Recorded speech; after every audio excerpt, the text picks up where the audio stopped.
कुल जाओ लख वज़ाकुल बातिल इन्नल बातिला काना ज़हूक़ा, हक आया और बातिल पर गालिब होकर रहेगा। CAA NRC का जो एहतजाज यहां पर आपने किया, आप तमाम लोग काबिल मुबारकबाद है, मैं आपको सलाम करता हूं। अल्लाह आपकी इन तमाम कुर्बानियों को अल्लाह कबूल करे। आपने बड़े मसाइब और मुश्किलात में उस एहतजाज को किया, अल्लाह आपकी एक एक कुर्बानी को अल्लाह कबूल करे और अल्लाह आप तमाम के दर्जात में बुलंदियां अता फरमाए। अल्लाह सुब्हानहू व तआला, आपने हक का साथ दिया था, अल्लाह हक को गालिब करेगा। इसलिए कि कुरान में अल्लाह ने फरमाया, बीजेपी और ये तमाम सेकुलर जहन रखने वाली पार्टियां ये चाहती हैं कि असदुद्दीन ओवैसी जालिम का साथ दे। याद रखो, अल्लाह जब तक जिंदा रखेगा, असदुद्दीन ओवैसी और मजलिस का एक एक रुकन जालिम का नहीं मजलूम का साथ देंगे। जब तक अल्लाह हमको जिंदा रखेगा, हम कातिल का नहीं मकतूल के इंसाफ के लिए लड़ते रहेंगे।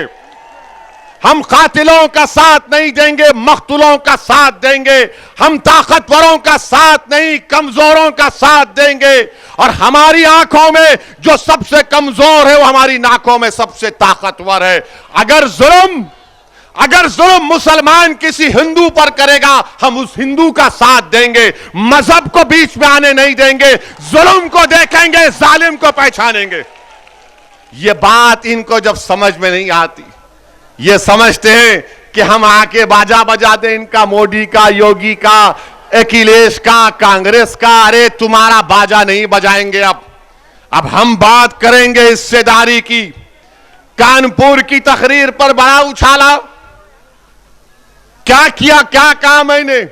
एक 80 साल के बूढ़े को उसकी दाढ़ी को लोचा गया और उसके जिस्म पर पेशाब कर दिया गया। मैं ना जिक्र करूं इसका, नहीं बोलो इसकी बात, बोलो आप फैसला करो।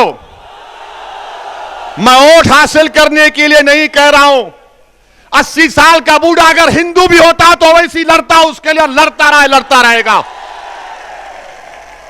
मगर आप बात ही नहीं करते, आप बोलते ही नहीं। अब तो ऐसा बना दिया जा रहा है कि हम अपने जुल्म का, अपने कमजोरों का भी जिक्र ना करें।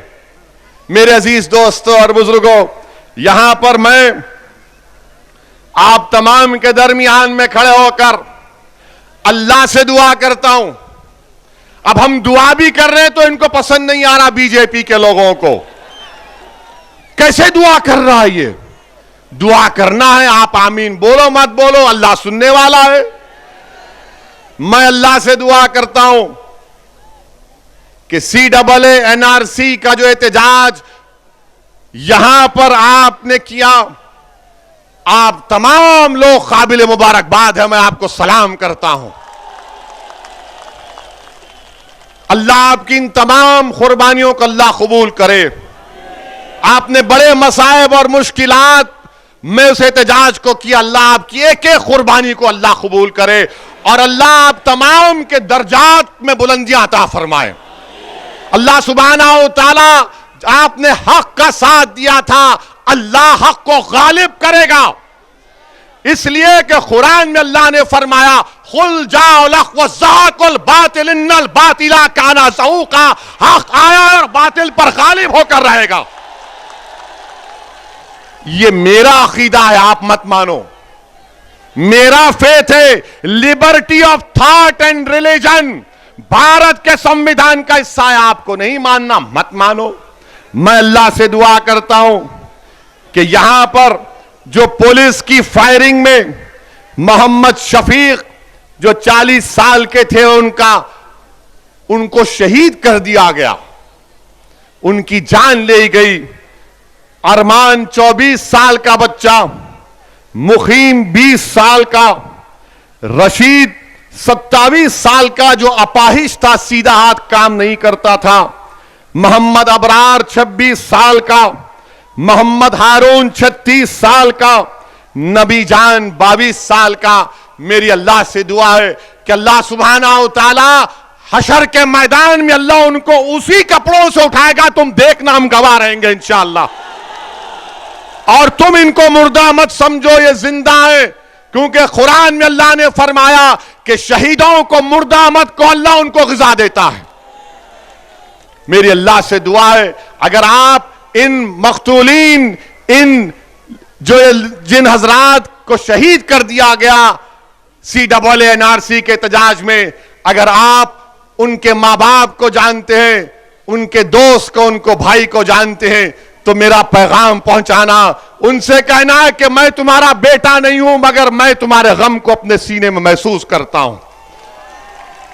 मैं तुम्हारा भाई नहीं हूं, मगर मैं तुम्हारे गम को महसूस करता हूं। मैं ये बात वोट बटोरने के लिए नहीं कह रहा हूं, बहैसियत इंसान कह रहा हूं, बहैसियत इंसान कह रहा हूं कि जिसके घर में नौजवान बेटा मर जाता है, उसकी मां को मालूम, उसके बाप को मालूम। जो मां 9 महीने तक अपनी औलाद को अपने पेट में पालती है, उस पे क्या गुजर रही होगी अल्लाह ही जानता हो, घर वाले जानते।